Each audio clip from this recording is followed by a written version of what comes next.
Be'ezrat Hashem, nous ne sommes pas dans la période où nous allons fêter l'Aïloula de Rabbi Shimon Yochai Lag BaOmer. Bien sûr, on a encore un peu de temps, mais c'est ce que voudrais vous dire maintenant est très important par rapport à la période que nous vivons actuellement. Je vais vous citer juste un parmi tant de citations qui se trouvent dans le Zohar avec Rabbi Shimon ben Yochai, où à chaque fois qu'il va y avoir des décrets terribles, Akadosh Baruch Hu lui fait savoir et lui décrète et les décrets s'en vont. Un des exemples se trouve dans le Zohar de Vaïkra, page 15 dans le Zohar, où Rabbi Shimon ben Yochai voit que tout d'un coup, en plein jour, il fait nuit, plusieurs fois comme ça. Il comprend qu'on veut lui faire savoir quelque chose, et après il voit un serpent énorme aller. Il comprend que on lui fait comprendre qu'il y a un gros décret. Et là, il dit au serpent, tu vas rentrer dans ton trou. Et de la même manière que celui qui est ici en bas est rentré dans son trou, celui qui est là-haut va également rentrer dans son trou. Et bien sûr, et combien de fois il y a des faits qui sont racontés. Et Rabbi Shimon carrément voit un ange, lui dit dans notre endroit, va dire à Kadosh Baruch Hu que Shimon ben Yochai est là, et donc lui annule d'innombrables décrets.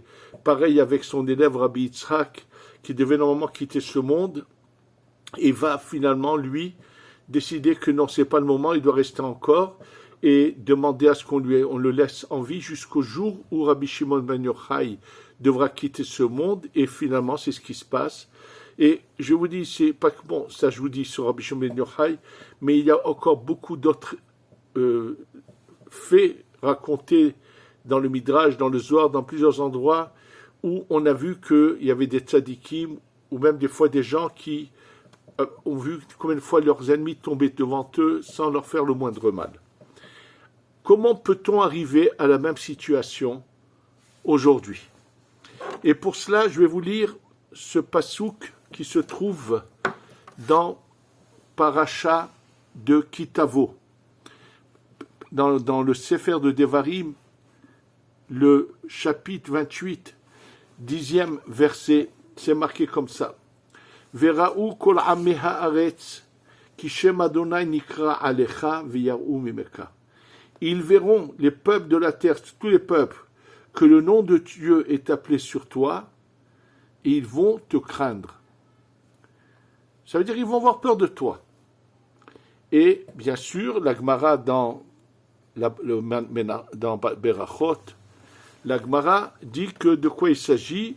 Il s'agit des tfilines qu'on a sur la tête, c'est-à-dire qu'ils vont voir les tfilines. Bon, alors dans ce cas-là, on est confronté à un problème. Combien de personnes qui ont mis les tfilines, et pourtant les pauvres nous ont quittés dans cette guerre ou dans d'autres événements, où ils ont été touchés par nos ennemis. Alors, bien sûr, on va expliquer comment ça fonctionne, mais il y a encore une condition très importante, et c'est celle-là que je vais vous lire. Et après, on va expliquer comment le fait que l'on a des tfilines, qu'on a un talit, comment ça nous protège. La Gemara, le Or HaChaim HaKadosh, Rabbi Chaim ben Attar, dit la chose suivante. Gamu mechuvan keneged, quand sur ce pasuk vera'u kol ma'aretz, keneged mitzvat lo ta'aseh. C'est-à-dire que le Or HaChaim HaKadosh se pose la question que je vous pose, et il dit attention, ce qui est marqué que les peuples tout le monde aura peur de toi, il dit la chose suivante. Ki kol zman sheha adam shomer atzmo meha averot, tout le temps qu'une personne fait attention de ne jamais fauter, en tselem Elohim over me'al panav.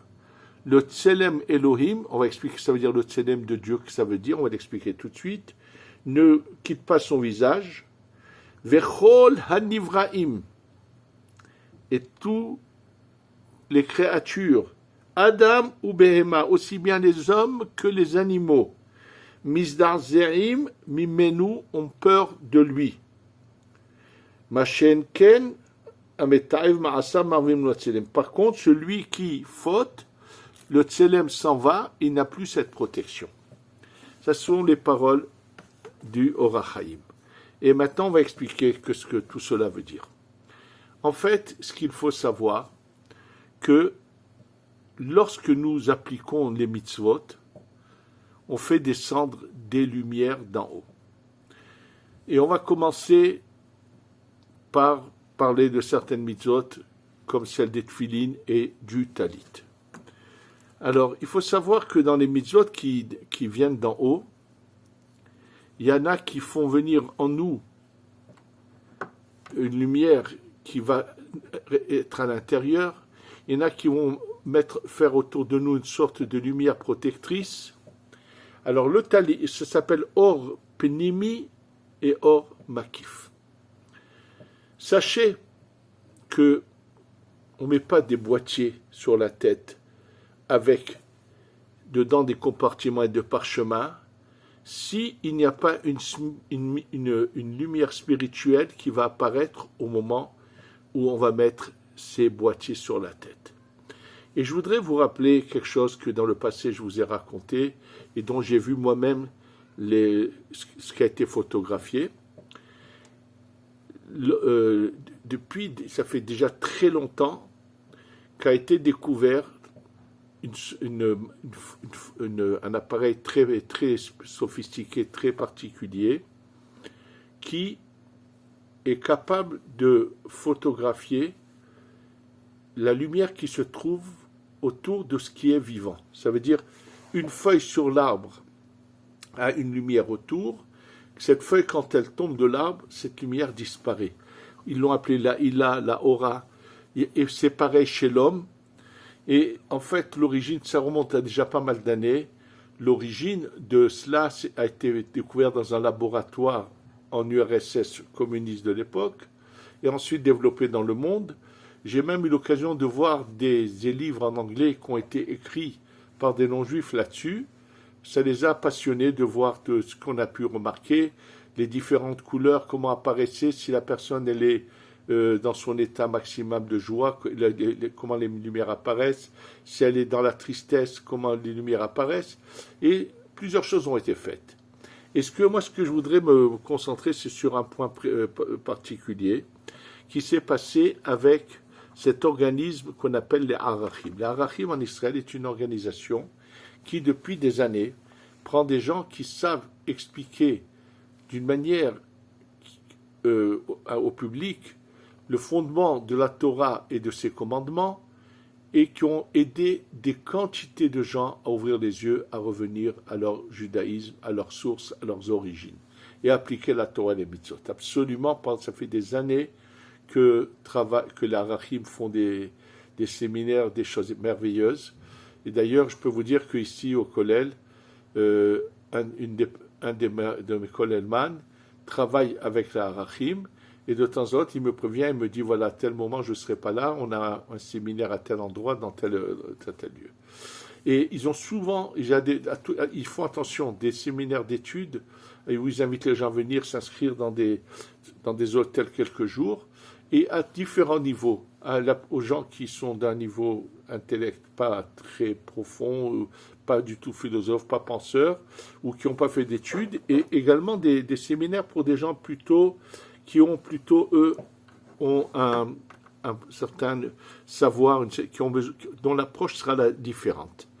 Et ils ont malheureusement, souvent ce ne sont pas ces gens-là qui ont fait d'autres études qui veulent venir, eux craignent, ils refusent. Et il s'est passé un événement qui est le suivant, où un jour, un des grands renoms de la culture israélienne, je ne sais pas où il était professeur dans quelle université, lui, il a dit, non, moi je vais aller, je n'ai pas peur de les affronter.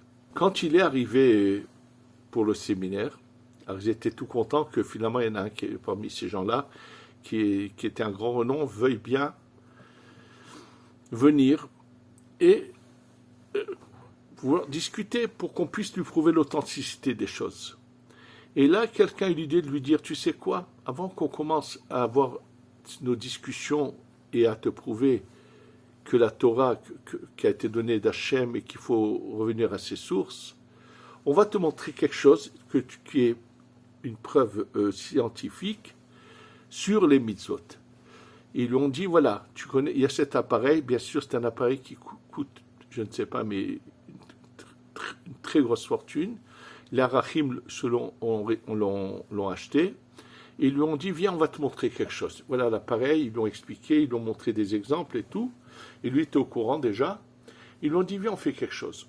On va te photographier avec cet appareil. Tu vas voir ta aura, ta ila, cette lumière qui est autour de ton visage, comment elle apparaît. Mais on va te faire des photos quand tu es comme ça. Et après, on va te mettre des tefilines et on va te faire la photo. Et tu vas toi-même constater.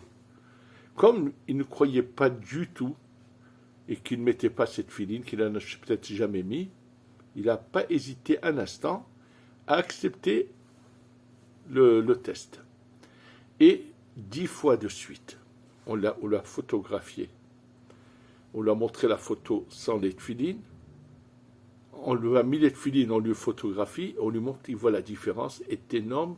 Il voit une lumière intense qui apparaît dans sa ila, dans sa aura, et quand il n'a pas les tefilines, elle est bien amoindrie, rien à voir. 10 fois, on a fait la même chose. À la fin, il a dit, vous savez quoi? À partir d'aujourd'hui, je vais mettre les tefilines. En fait, ce qu'il faut savoir, c'est marqué que celui qui récite le schéma sans les téphilines, c'est comme si qu'il faisait un témoignage de mensonge. Qu'est-ce que cela veut dire? En fait, il faut savoir que lorsque nous récitons le schéma, et ça c'est la Kabbalah qui le révèle, comment depuis le début de la prière, on fait monter les étincelles de lumière perdue de monde en monde chaque jour. Et quand on arrive à ce passage où on dit Shema Israël, Adonai Elohenu Adonai Echad, à ce moment-là, ces étincelles vont monter jusqu'à l'endroit le plus haut où elles peuvent atteindre pour avoir des réparations et revenir avec une quantité de supplément de lumière qui est réparatrice, qui va descendre. Et quand ces lumières descendent dans le monde de la Hatzilut, d'où sont sorties nos âmes, au même moment, il y a une lumière qui rentre dans notre tête, et se passe quelque chose dans notre nuque. C'est comme si on recevait un coup dans la nuque par une lumière qui va faire que ce qui est rentré dans la tête va jaillir à l'extérieur. Et là, ça va jaillir donc sur cette partie de la tête. Et pourquoi il y a 4 compartiments? Étant donné que dans la tête, on a Chokhmah, Bina, et le Da'at qui au milieu est composé de 2 parties. Et donc, quand ça jaillit à l'extérieur, ça se sépare. Et je profite pour vous dire quelque chose de très important, qu'il faut que vous sachiez que, bien sûr, que selon la Kabbalah, on doit mettre 2 tefilines en même temps, petites. Oui, ce qu'on appelle Rashi Rabbeinu Tam, c'est ni Rashi ni Rabbeinu Tam, attention, qui ont inventé ou improvisé cela. C'est que tout simplement, dans le peuple d'Israël jusqu'à cette époque, on peut le voir d'ailleurs le Rambam lui-même, il y avait 2 catégories de tefilines qui étaient chez les gens. Il y avait un qui mettait l'ordre dans lequel se trouvent les parchemins dans l'intérieur de ces boîtiers à un ordre différent.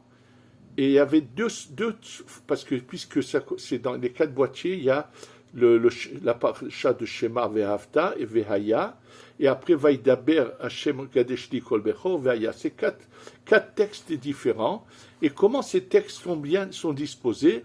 Il y a plusieurs formules, mais les 2 qui étaient répandues dans le peuple d'Israël étaient celles qui s'appellent Rashi ou celles qui s'appellent Rabbeinu Tam. Et en fait, Rashi a opté pour une qui était plus ou moins la plus répandue, et lui, Rabbeinu Tam, a opté pour une partie du peuple d'Israël qui les mettait dans un autre ordre, et il y en avait qui mettaient les 2. D'ailleurs, le Rambam lui-même dit qu'au début de sa vie, son père lui avait fait l'ordre qui s'appelle Rabbeinu Tam, et que lui, plus tard, il a changé avec cet ordre qu'on appelle Rashi. Il a opté plutôt pour ça, le Rambam, étant donné que le Rambam n'a pas vu la Kabbalah. Donc pour lui, c'était qu'une catégorie. Mais il y a eu toujours les gens qui savaient qu'il fallait mettre les 2. Et tout simplement, pourquoi les 2 sont exacts?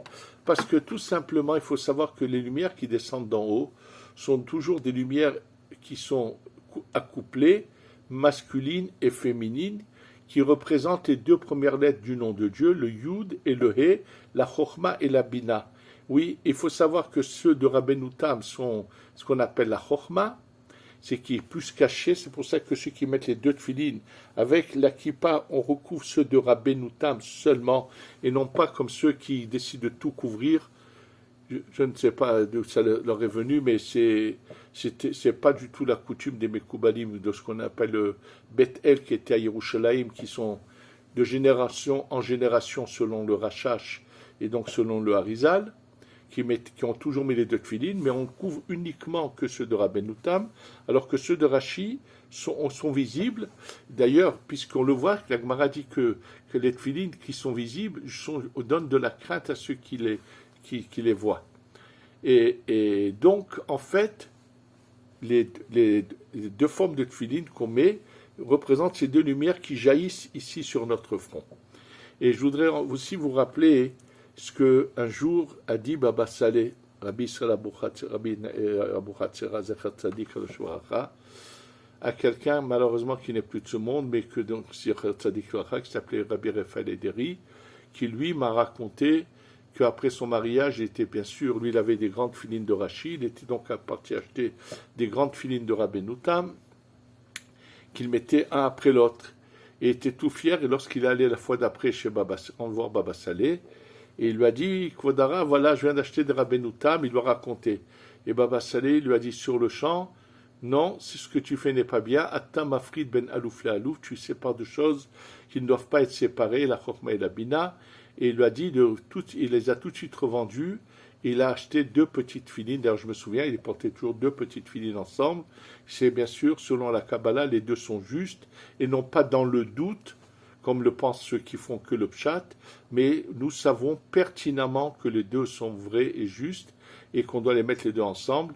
Et j'ai eu la chance, il y a à peu près 47 ans, de poser la question au Rav Ben Sion Abba Shaul, bien sûr, qui m'a dit qu'il fallait les mettre les deux ensemble, ce que lui faisait d'ailleurs lui-même, de mettre les deux tefilines ensemble. Et c'est tous ceux qui peuvent le faire, devraient le faire, c'est une bonne chose.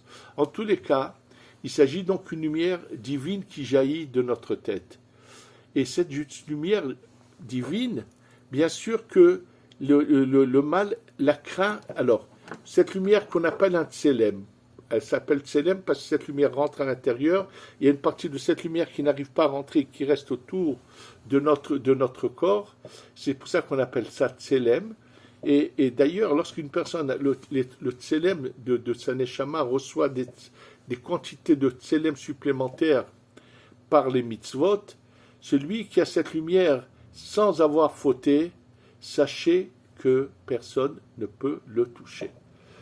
Je voudrais vous rappeler l'histoire de celui qui a été très connu, qui est mort il y a quelques années, et qui a été connu en Israël les dernières années, surtout par les magasins de lunettes qui s'appelaient Optica Alperin. Celui qui a fondé ces magasins, attention, il a écrit un livre qu'il a appelé Zerat Hayai. Il a écrit un livre sur sa vie. Sachez que ce livre, j'ai eu l'occasion de le lire, et ce qui est dommage, c'est que quand il raconte sa vie, je ne sais pas dans quelle mesure il a compris certaines erreurs. Lui, lorsqu'il était jeune, son père, avant la Shoah, vivait en Autriche.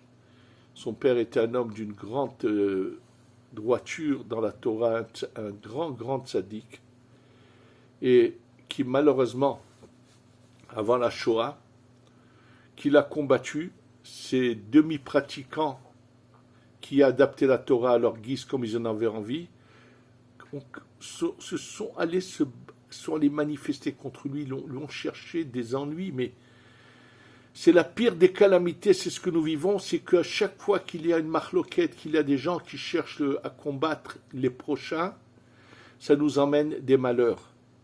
Oui, il faut le savoir que justement avant cette histoire qui a commencé à Simchat Torah dernier, il y avait constamment tous les samedis soirs des gens, vraiment ce qu'on appelle le Erev Rav, des gens qui ont voulu par la force combattre un gouvernement élu, qui ont utilisé la force, une minorité, mais qui a voulu faire vraiment ce qu'on appelle de la marloquette, du combat. Et lorsque nous ne sommes pas unis, ça n'emmène que les malheurs. Eux auront des comptes à rendre sur tout ce mal qui nous est arrivé depuis des mois. Sur tous ces malheureux qui sont partis, parce qu'il faut savoir que lorsqu'il n'y a pas de marloquette, il n'y a pas ce combat entre nous, nous sommes protégés. Au temps du Achav, qui est un idolâtre, le peuple d'Israël était uni, il n'y avait pas de perte dans les guerres. Au temps du roi David, qui était un tzaddik, où ils étaient tous de bons pratiquants, mais il y a eu cette grande marloquette, ceux qui voulaient continuer le combat au nom du roi Shaoul, des descendants de Shaoul, contre David. Malheureusement, quand ils allaient dans les guerres, il y avait des pertes, parce qu'il n'y avait pas l'union. Malheureusement, donc le père de ce fameux Alpérine a tellement été combattu par ces mêmes personnages qui cherchent toujours que c'est tout par la force. Il a quitté, il arrive en Eretz Israël, et son fils, qui était quelqu'un de prodige, qui vraiment étudiait avec une ferveur, qui était arrivé à des niveaux de limoud et de ferveur, il était capable d'arriver jusqu'à 16 heures d'études par jour, comme lui-même le raconte. Et un beau jour, malheureusement, il décide de devenir un sportif. Oui. Il a fait d'abord de la musculation, ensuite il est devenu catcheur. Mais attention, il a continué à appliquer la Torah et les mitzvot et à étudier, mais il aurait pu devenir un des grands de la génération. Malheureusement, il a raté le coche, mais il n'a jamais transgressé quoi que ce soit de la Torah. Il s'est marié, il a été un homme moral en tout point de vue. Et il est monté sur le ring, et c'était le catcheur qui n'a jamais été vaincu par qui que ce soit. C'est lui qui a toujours vaincu tous ses ennemis. Et après il montre les images et tout, lorsqu'il a arrêté, ça a une période, et puis il est rentré dans le commerce. Dans son commerce, il a décidé d'aller en Afrique noire pour faire un certain commerce. Il était parti en bateau par Eilat. Et dans un des pays, je ne me souviens pas lequel, il leur a dit, on leur a montré le zoo de la ville où il était, du pays où il était. Il leur a dit, moi je suis pas capable de rentrer dans un enclos de lions, et vous allez voir qu'ils ne vont rien me faire. Bien sûr, ceux qui l'accompagnaient ont préparé des balles de gaz pour, s'il fallait tout de suite tirer pour endormir les lions avant qu'ils lui fassent du mal. Il leur a dit 5 minutes et vous mettez une sonnette que je sais. Il est rentré avec un bâton. Il est rentré dans l'enclos. Les lions étaient assis. Il est allé chez eux avec son bâton jusque devant leur nez. Et ils ont fait, c'était un couple, ils allaient en arrière jusqu'au fond de l'enclos dans lequel ils étaient. Et bien sûr, après quelques minutes, la sonnette a sonné. Il a fait marche arrière, il est sorti. Et après, quand il est sorti dans l'enclos, ils étaient déchaînés, ces lions, d'avoir été comme ça, contraints de devoir de ne pas réagir devant un individu. Pourquoi? Bien sûr, celui qui fait des mitzvot a quelque chose qui le protège. Et cette protection des mitzvot, alors chez Rabbi Shimon ben Yochai, ce n'était pas que lui qui était protégé. Chez Rabbi Shimon ben Yochai, par sa bouche, il pouvait annuler les décrets. Nous sommes dans un moment où chacun doit essayer de s'appliquer, à appliquer les mitzvot à la perfection, de mettre les tefilines le matin bien sûr, mais de lire le schéma au moment où il faut le lire, et non pas avec du retard, de faire un effort pour que les mitzvot soient appliqués à la perfection. Parce qu'en appliquant ces mitzvot à la perfection, on fait descendre des lumières protectrices, et elles peuvent pas seulement nous protéger à nous, mais ces lumières peuvent se répandre dans tout le peuple d'Israël, et fassent que nos ennemis auront peur, et lèvent les mains, et se rendent, et qu'on en finisse avec ce combat. Rabbi Shimon ben Yochai, qui a toujours, dans toutes les générations, été vénéré pour sa grandeur, et malheureusement, cette année, on nous dit déjà qu'apparemment, pour l'Akba Omer, il n'y aura pas de possibilité d'aller à Méron. Je pense qu'il va aller agir là-haut. pour que dans cette période dans laquelle nous vivons, que sommes les derniers moments de la galoute de l'exil, que chacun se renforce dans les mitzvot, ça va lui donner la possibilité d'aller agir là-haut et de faire que nos ennemis soient anéantis, ces barbares soient anéantis, que tous ceux qui ont été faits prisonniers par ces barbares reviennent, les corps de ceux qui ne sont pas vivants puissent être enterrés dans un cimetière en Eretz Israël comme il se doit, et qu'on ait la Géoula Shlema Shtavo Bimera Be'amenu Amen Ve'amen.